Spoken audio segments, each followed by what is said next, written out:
Assalamualaikum warahmatullahi wabarakatuh. Bune dan Pak Ibu. Oke, hari ini kita akan mengadakan praktek baik, yaitu coaching antara Bune dan Pak Ibu seperti yang dikunci, dan saya sebagai supervisi hasil dari apa yang disampaikan, apa yang di coaching Bune.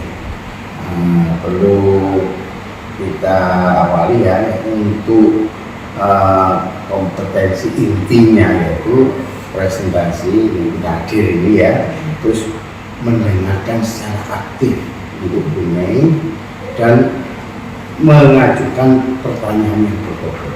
Itu yang terpenting dari praktek baik ini, yaitu mendengarkan aktif, mengajukan pertanyaan, presentasi, mendengarkan aktif, dan pertanyaan yang berbobot. Untuk itu menurut Bune, sebelum saya mulai ini ya, apa yang ingin dikembangkan dengan coaching ini? Saya ingin mengembangkan mendengar secara aktif. Mendengar secara bagaimana yang nanti Ibu ingin amati? Saya ingin mengamati mendengar aktif itu, jadi saya bisa mengetahui solusi inti dari permasalahannya itu apa, dan juga saya akan menggali solusinya itu solusinya muncul dari dalam dirinya si coach itu sendiri, bukan dari saya. Apa harapan observasi yang akan kita lakukan menurut Bune? Harapannya saya bisa menjadi coach yang baik, bisa membimbing coach untuk menemukan masalahnya, dan juga membimbing coach untuk bisa menemukan solusi atas masalah yang dihadapinya dulu. Pak Edo, Bune, bisa kita mulai? Bisa. Silakan. Pak Edo, assalamualaikum. Gimana Pak Edo? Kemarin nyari saya ya? Iya, Bray. Iya, udah kan janjian kita nggak bisa ketemu ya. Maaf ya, baru bisa ketemu hari ini. Iya. Kemarin ke Sarawak, jadi saya baru bisa ketemu hari ini. Iya, gimana Pak Edo? Iya, Bune. Jadi gini loh, Bune kan guru senior di sini juga. Iya. Misalnya ada persoalan, mau sedikit berdiskusi sama Bune. Iya. Jadi saya kan biasanya pegang kelas 6. Iya. Nah sekarang ini sama ibu kepala sekolah dipercayakan kelas 1, Bune. Oh gitu. Nah kalau kelas 6 kan sudah agak enak ya. Iya. Ini kelas 1. Iya. Nah jadi di semester ini tuh ada satu murid saya, itu namanya Dewi. Iya. Dewi ini saya nggak tahu kenapa anak ini sejak liburan kenaikan kelas, liburan antar semester itu di bulan Desember kemarin, pas masuk Januari itu dia itu pokoknya kayak nggak fokus di sekolah, jarang kerjakan tugas, lalu tidak mau aktif. Kalau disuruh maju ke depan nangis, mamanya suruh nyanyi atau nulis pasti nangis. Terus sering juga tidurnya itu bukan tidurnya sebentar kayak tidur ayam gitu, itu benar-benar lelap gitu tidurnya. Saya bingung, saya pernah ngajak ngobrol tapi nggak bisa terlalu intens ya, karena saya takut dia nanti malah hubungannya nggak baik sama saya. Jadi saya cuma sebentar nanya itu, saya tanya, kamu kenapa? Gitu. Nggak apa-apa jawabnya gitu, selalu gitu, nggak apa-apa. Nah, saya tanya sama teman-temannya bilang nggak tahu Pak. Gitu. Nah, jadi saya bingung, ini mau bagaimana nih supaya anak ini bisa kembali kayak di semester awal itu, orangnya yang mau jalan tugas, yang mau maju ke depan, pokoknya aktif lah. Gitu. Jadi menurut Pak Edo, si Dewi ini tidak fokus di semester 2. Iya, di semester 2. Sebelumnya di semester 1 ya bagaimana? Baik, maksudnya ada juga nggak kerjakan tugas, tapi jauh lebih sedikit frekuensinya. Semester 2 ini wah jadi besar, langsung berubah drastis, semua pelanggaran hampir dia lakukan. Jarang dulu. Padahal ini kelas 1 menurut Pak itu biasanya yang baik, kenapa kok berarti ini Iya. gitu ya? Betul. Oh gitu ya. Terus menurut Pak Edu, apakah ini ada sebab-sebab tertentu lainnya yang mungkin pernah Pak Edu lihat? Iya, saya coba melakukan pengamatan, nggak ada yang berbeda dari yang lain. Dia istirahat ya ke kantin, makan gitu. Ya. Terus main sama temennya, ngobrol. Tapi kalau masuk kelas, sudah mulai. Jadi, gimana sih tatapan kosong gitu, tapi kalau ditanya, baru kaget. Oh. Nah, terus yang berikutnya lagi, tidurnya yang saya nggak tahan itu suka tidur di kelas. Nah, jadi, saya bingung. Saya kayak teman-temannya, termasuk siswa yang rumahnya dekat rumahnya dia itu, saya tanya, gimana dia di rumah? Ya baik-baik aja. Oh iya, saya baru ingat Bunai. Di awal libur bulan Desember itu setelah terima rapor, ibunya meninggal. Iya benar. Kan waktu itu kita dapat undangan untuk apa namanya itu tahlilan di rumahnya itu. Iya betul, saya ingat. Iya betul terus seperti itu. Ya, jadinya menurut itu adakah pengaruh antara kalau sebelum liburan itu ibunya masih hidup dengan setelah masuk semester 2 ini yang meninggal, apakah ada pengaruhnya yang sangat besar pada si ibu? Ya kalau saya sih berpikir secara umumnya ya pasti kalau kehilangan ibu apalagi umur masih kecil pasti berpengaruh sekali, kan masih tergantung anak kecil itu kan belum mandiri ya. Tapi apakah itu satu-satunya penyebab saya belum tahu, baru itu mungkin ada hubungannya, tapi apakah satu-satunya saya juga belum tahu. Iya. Saat Pak Ibu memanggil, tadi kan Pak Ibu sampaikan bahwa Pak Ibu ini memanggil mencoba berbicara dengan dia itu, kalau boleh tahu waktunya kapan? Ya pas istirahat. Oh jam istirahat. Ya. Dalam kondisi anaknya sadar maksudnya. Sudah sadar ya. Sudah tidak tidur. Ya. Betul. Dia selalu jawabnya kok nggak apa-apa, nggak apa-apa. Iya. Pak Ibu mencoba cara lain kah mungkin? Saya sampai sekarang belum dapat ide untuk pakai cara lain untuk korek keterangannya langsung dengan Dewi loh ya. Iya. Tapi kalau cara lainnya mau tidak melalui Dewi, saya ada beberapa pikiran, ada beberapa ide. Iya. Pertama, saya akan ke rumahnya berkunjung melakukan visitasi. Iya. Kan ada bapaknya. Iya. Ya, saya mau tanya dulu sama bapaknya. Apa persoalannya Dewi? Apakah memang benar karena ibunya meninggal atau mungkin ada hal-hal lain? Mungkin dari situ saya bisa dapat jawaban yang kemudian saya bisa diskusikan sama teman-teman yang lain. Karena terus terang Dewi ini kan anak yang energik ya. Terus ketika dia berubah drastis itu mempengaruhi suasana kelas.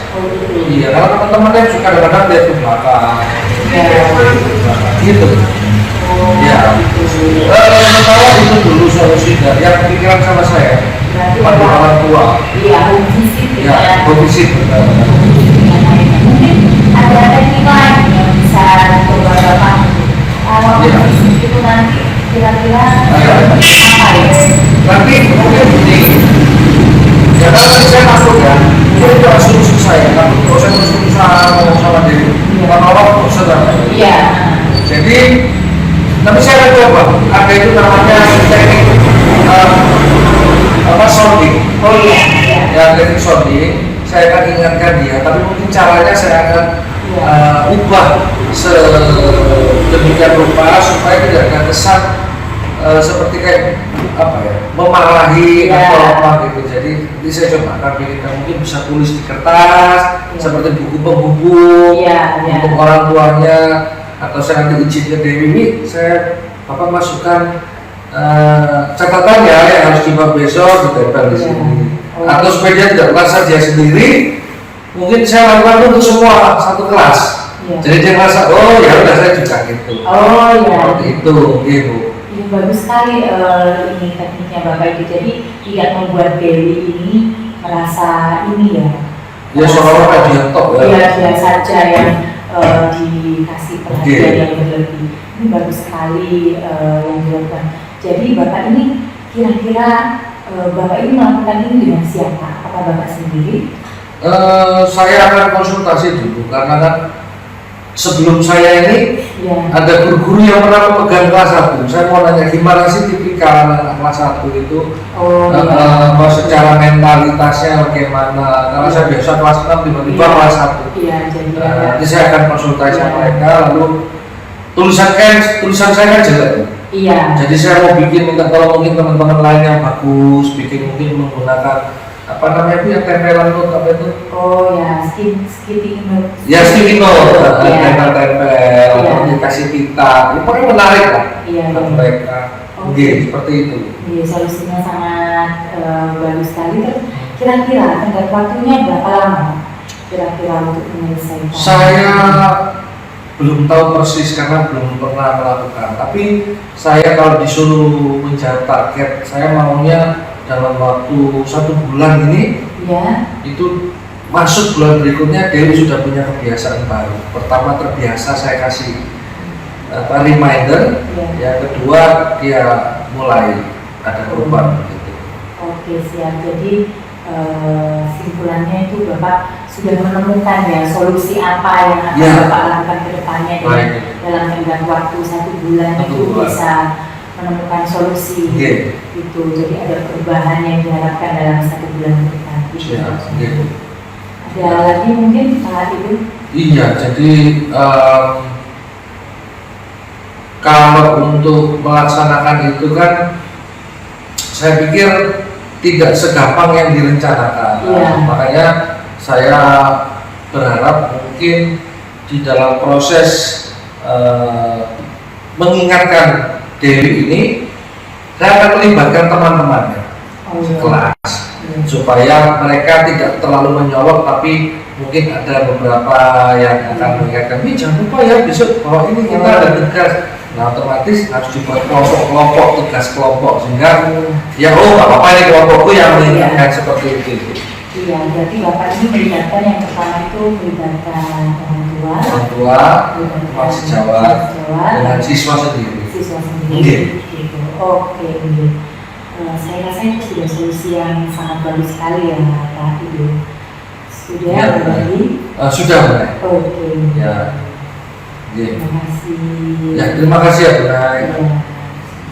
Alhamdulillah sudah dilakukan coaching dengan Bu Nek, dan tadi mulai presentasi sudah dilaksanakan, kemudian mendengarkan dengan baik. Sepertinya Bu Nek sudah mendengarkan dengan baik, dibuktikan dengan pertanyaan-pertanyaannya sangat memberi stimulus Pak Edo menjawab apa yang diinginkannya. Iya. Kira-kira dari yang dilakukan Bune ini ya, ini kan coachingnya Bune ya, kira-kira Nilainya saya 7 Bapak. berarti sudah bagus menurut saya. Iya. Menurut saya sudah bagus Bune. Iya.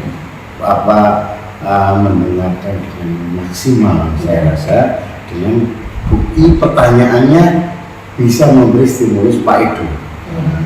Cuman ada beberapa yang melewatkan mungkin ya, Iya. dan agak namanya fokus itu kan berubah-ubah ya, apalagi ini mungkin siang ini agak luar ya. Iya. Jadi mungkin ada terlewatkan sedikit. Tapi tadi sudah bagus dibuktikan dengan pertanyaan-pertanyaan ini. Meskipun kadang-kala pertanyaan itu memang bisa kita atur dengan pertanyaan itu dia bisa menunjukkan, tapi itu tadi sudah terbukti dengan jawaban Pak Edo. Iya. Jawaban Pak Edo memunculkan internal dari diri Pak Edo sendiri rencana-rencana yang dia inginkan. Terus kemudian muncul dari internal juga apa itu dari rencana, terus tindakan apa yang harus dilakukan tapi ini ketika terakhir itu mungkin mestinya perlu menegaskan lagi ke Pak Edo supaya memberi target, karena semua rencana kan harus ada targetnya berapa minggu, berapa hari, itu harus. Kenapa? Karena kalau enggak itu bisa terlewatkan lagi. Jika permasalahan selesai, berarti apa? Targetnya, penilaian targetnya tidak terlihat. Ya harus perhatikan itu. Jadi ketika memberi evaluasi kepada apa yang di coaching itu, ini minta target kapan selesainya, targetnya itu penting karena